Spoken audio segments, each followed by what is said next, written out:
साल 1985 आधी रात का वक्त। पूरा बख्तियारपुर सो चुका था, लेकिन एक शख्स अपने दोस्त से कह रहा था कि मोटरसाइकिल निकालो, हमें मंजू से मिलने जाना है। वो शख्स थे नीतीश कुमार, जो अभी अभी पहली बार विधायक बने थे, जिनका पूरे शहर में स्वागत हुआ था। लेकिन उनकी आंखें सिर्फ एक चेहरा खोज रही थी, अपनी पत्नी मंजू को। 40 किलोमीटर का सफर, आधी रात, होली से एक दिन पहले, सड़कों पर हुड़दंग का डर। लेकिन नीतीश रुके नहीं, मोटरसाइकिल पर बैठे और निकल पड़े अपनी पत्नी मंजू से मिलने। तड़के जब मंजू ने अपने दरवाजे पर नीतीश को देखा तो उनकी खुशी का ठिकाना नहीं रहा। यह है बिहार के मुख्यमंत्री नीतीश कुमार की लव स्टोरी। एक ऐसी कहानी जिसमें प्यार है, त्याग है, संघर्ष है और एक अधूरा सपना भी है। तो चलिए आज आपको ले चलते हैं उस दौर में जब नीतीश कुमार सिर्फ एक इंजीनियरिंग के छात्र थे और मंजू एक साधारण लड़की, लेकिन उनकी प्रेम कहानी असाधारण थी। नमस्कार दोस्तों, मैं पीयूष आप सभी का इस चैनल पर एक दफा फिर से स्वागत करता हूं। बख्तियारपुर में शुरुआती पढ़ाई के बाद नीतीश कुमार ने 1967 में पटना कॉलेज ऑफ इंजीनियरिंग में दाखिला लिया। बचपन से ही नीतीश पढ़ाई में तेज थे। संपन्न परिवार से आते थे, इसलिए परिवार उन्हें इंजीनियर बनाना चाहता था। इंजीनियरिंग के आखिरी साल में ही परिवार वालों ने नीतीश का रिश्ता मंजू कुमारी सिन्हा से तय कर दिया। उस वक्त मंजू पटना के मगध महिला कॉलेज में सोशियोलॉजी की पढ़ाई कर रही थी। मंजू के पिता कृष्णनंदन बाबू कहते हैं, मेरे समाज की बात तो छोड़ दीजिए, इस समय पूरे बिहार की किसी भी जाति में मंजू जैसी बुद्धिमती बेटी के लिए नीतीश जी से अच्छा लड़का मिल ही नहीं सकता था। जब नीतीश और मंजू की शादी तय हुई तो दोनों पटना में ही पढ़ाई कर रहे थे। नीतीश के दोस्त कौशल बताते हैं कि मंजू को तब तक हम में से किसी ने देखा नहीं था, पर इतना पता था कि वे पटना यूनिवर्सिटी में ही सोशियोलॉजी की पढ़ाई कर रही थी। हम 3 बदमाश दोस्त बिना किसी को बताए सोशियोलॉजी विभाग में उन्हें देखने पहुंच गए। जब यूनिवर्सिटी में नीतीश के दोस्तों ने मंजू को रोकने की कोशिश की तो वो बस मुस्कुराकर वहां से चली गई। मंजू समझ गई थी कि ये लोग नीतीश के दोस्त हैं और उन्हें ही देखने आए हैं, इसलिए वो शर्मा कर भागने लगी। नीतीश के दोस्तों ने मंजू को पास कर दिया और नीतीश इस बात से काफी खुश थे। दोस्तों ने भले ही मंजू को पास कर दिया हो, लेकिन नीतीश ने शादी के मंडप में ही पहली बार मंजू को देखा था। हाँ, आपने सही सुना, नीतीश ने अपनी होने वाली पत्नी को शादी से पहले कभी नहीं देखा था। नीतीश की शादी परिवार वालों ने ही तय की थी। उन्होंने मंजू से मिले बिना ही विवाह के लिए अपनी सहमति भी दे दी। शादी के कार्ड बढ़ जाने के बाद नीतीश को पता चला कि तिलक में 22,000 रुपए देने की बात तय हुई है। नीतीश ने बहुत पहले ही शादी में दहेज न लेने की कसम खाई थी। ये बात उनके परिवार को भी पता थी। ऐसे में जब उन्हें तिलक में पैसे लेने की बात पता चली तो वे काफी नाराज हुए। उन्होंने अपने और मंजू के परिवार वालों से साफ कह दिया कि वे तिलक या दहेज के नाम पर कोई भी पैसा नहीं लेंगे। साथ ही उन्होंने शादी के लिए 2 शर्तें रख दी। पहली, जैसे मंजू के बारे में उनसे सहमति ली गई, वैसे ही मंजू से भी उनके बारे में सहमति ली जाए। दूसरी, अगर मंजू को कोई समस्या न हो तो बिना किसी तामझाम के पारंपरिक तरीके से बारात निकाले बिना सिर्फ करीबियों की मौजूदगी में शादी करेंगे। मंजू को इसमें कोई आपत्ति नहीं थी। इसके बाद शादी के नए कार्ड छपवाए गए। अपनी शादी के समय नीतीश कॉलेज में ही छात्र राजनीति के चलते काफी प्रचलित हो गए थे। उनकी शादी कॉलेज की यादगार शादियों में गिनी जाती है। नीतीश के दोस्त उदयकांत बताते हैं कि मैं किराए की एम्बेसडर गाड़ी पर सारे विश्वविद्यालय में घूम घूम कर सभी को एक विद्रोही की शादी का आमंत्रण देने गया था। जी हाँ, नीतीश की शादी एक विद्रोही की शादी कहलाई, क्योंकि उस दौर में बिना बारात के, बिना दहेज के शादी करना एक क्रांति के जैसा है, जो बिहार में शायद आज भी एक क्रांति ही होगी। नीतीश चाहते थे कि शादी के बाद भी मंजू अपनी पढ़ाई जारी रखे, इसलिए कुछ दिन ससुराल में रहने के बाद वे पटना लौट आई। जीडी हॉस्टल में रहते हुए अपनी पढ़ाई पूरी की। नीतीश अक्सर मंजू से मिलने कॉलेज या हॉस्टल के बाहर जाते रहते थे। कई बार रिक्शे पर उन्हें फिल्म दिखाने भी ले जाते। नीतीश उन दिनों कई रोमांटिक गाने गुनगुनाते थे, जैसे जो बात तुझ में है तेरी तस्वीर में नहीं और हमने देखी है उन आंखों की महकती खुशबू। ये गाने नीतीश अक्सर मंजू के लिए गुनगुनाते थे। एक तरफ नीतीश दाम्पत्य जीवन में प्रवेश कर रहे थे, दूसरी तरफ बिहार में जेपी आंदोलन ने जोर पकड़ लिया था। नीतीश ने इंजीनियरिंग की पढ़ाई पूरी करने के बाद नौकरी करने से इनकार कर दिया था। वे राजनीति में आना चाहते थे। उनके पिता का भी इसमें समर्थन था। इस समय छात्र आंदोलन के दौरान नीतीश को जेल जाना पड़ा। मंजू अक्सर उनसे जेल में मिलने आती। उस समय की एक घटना याद करते हुए नीतीश बताते हैं कि गया सेंट्रल जेल का सुपरिटेंडेंट इतना सख्त था कि वो सिर्फ एक वीक में ही परिवार से एक बार मिलने देता था, वो भी जाली के आर पार से।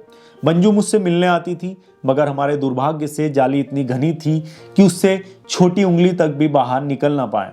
कल्पना कीजिए उस दौर की, जब नीतीश और मंजू एक दूसरे को छू भी नहीं सकते थे, बस जाली के आर पार एक दूसरे को देख पाते थे और सिर्फ बात कर सकते थे।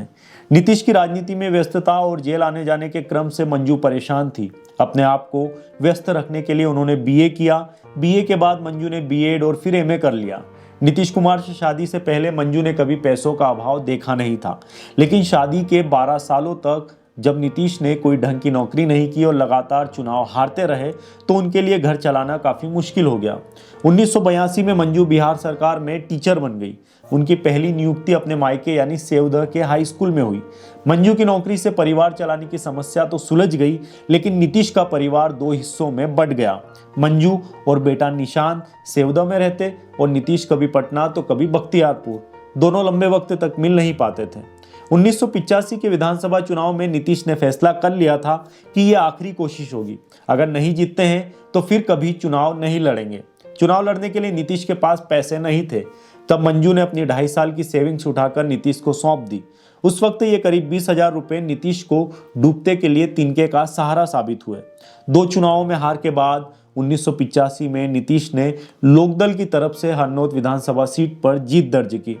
चुनाव जीतने के बाद तब नीतीश बख्तियारपुर अपने घर पहुंचे तो खूब धूमधाम से उनका स्वागत हुआ, लेकिन उनकी आंखें अपनी पत्नी मंजू को खोज रही थी, जो इस वक्त अपने मायके सेवदह में थी।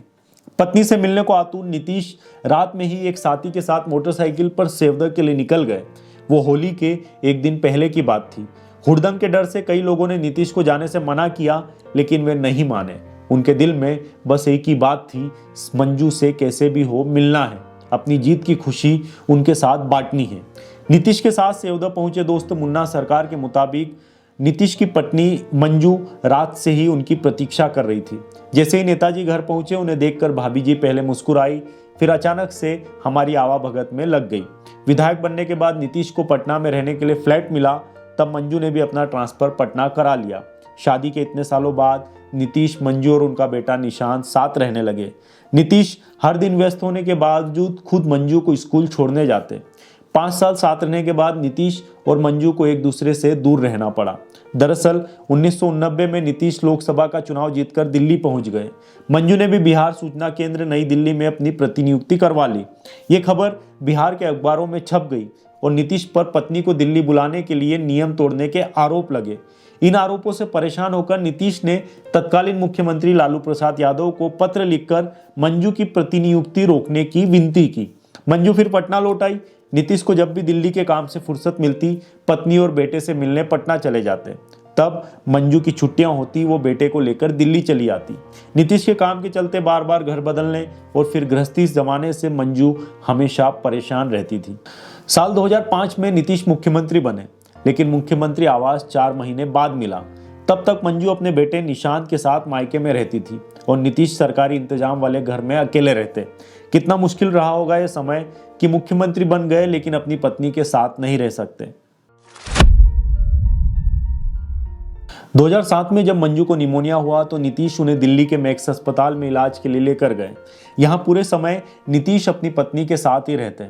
अस्पताल में नीतीश अक्सर मंजू के पास बैठकर उनके साथ समय न बिता पाने का अफसोस करते। तब मंजू कहती, मेरे रिटायरमेंट के बाद हम सभी साथ रहेंगे। उस समय मंजू के रिटायरमेंट में 5 साल बाकी थे। वे 2012 में रिटायर होने वाली थी, लेकिन रिटायरमेंट से पहले ही 14 मई 2007 को मंजू ने इस दुनिया को अलविदा कह दिया।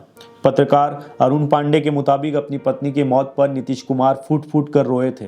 वो नीतीश जो हमेशा संयमित रहते थे, जो हमेशा अपनी भावनाओं को छुपाते थे, उस दिन टूट गए थे।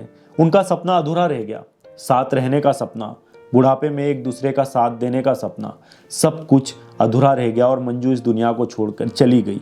बाद में नीतीश ने मंजू के नाम पर पटना के कंकड़बाग में मंजू कुमारी स्मृति पार्क और स्मारक बनवाया। अब हर साल नीतीश अपनी पत्नी की पुण्यतिथि पर इस स्मारक पर जाते और फूल चढ़ाते। वहां खड़े होकर शायद वो उन पलों को याद करते होंगे जब मंजू उनके साथ थी, जब वो आधी रात को मोटरसाइकिल पर उनसे मिलने निकल पड़े थे। तब मंजू अपनी सारी सेविंग्स उन्हें दे दी थी। इस बार बिहार विधानसभा चुनाव में नीतीश कुमार एक बार फिर मुख्यमंत्री की रेस में है। एनडीए उन्हें अपना नेता बता रही है। अगर नीतीश जीत जाते हैं तो ये रिकॉर्ड 10वीं बार बिहार के मुख्यमंत्री पद की शपथ लेंगे। लेकिन इस सफलता में मंजू का साथ नहीं होगा। वो मंजू जिन्होंने हर मुश्किल में नीतीश का साथ दिया, वो मंजू जो नीतीश की ताकत थी। ये थी नीतीश कुमार की लव स्टोरी, एक ऐसी कहानी जो बताती है कि सफलता के पीछे अक्सर किसी का त्याग होता है, किसी का प्यार होता है, किसी का साथ होता है। मंजू ने नीतीश कुमार के लिए सब कुछ किया, लेकिन साथ रहने का उनका सपना अधूरा रह गया। शायद यही जिंदगी है, कुछ सपने पूरे नहीं होते और कुछ अधूरे रह जाते हैं, लेकिन प्यार हमेशा जिंदा रहता है, यादों में, दिलों में, हमेशा के लिए, जैसे नीतीश कुमार के दिल में मंजू है। आप सभी का बहुत बहुत शुक्रिया। अगर आपको वीडियो पसंद आया हो तो आप चैनल को सब्सक्राइब ज़रूर कर दीजिएगा। धन्यवाद।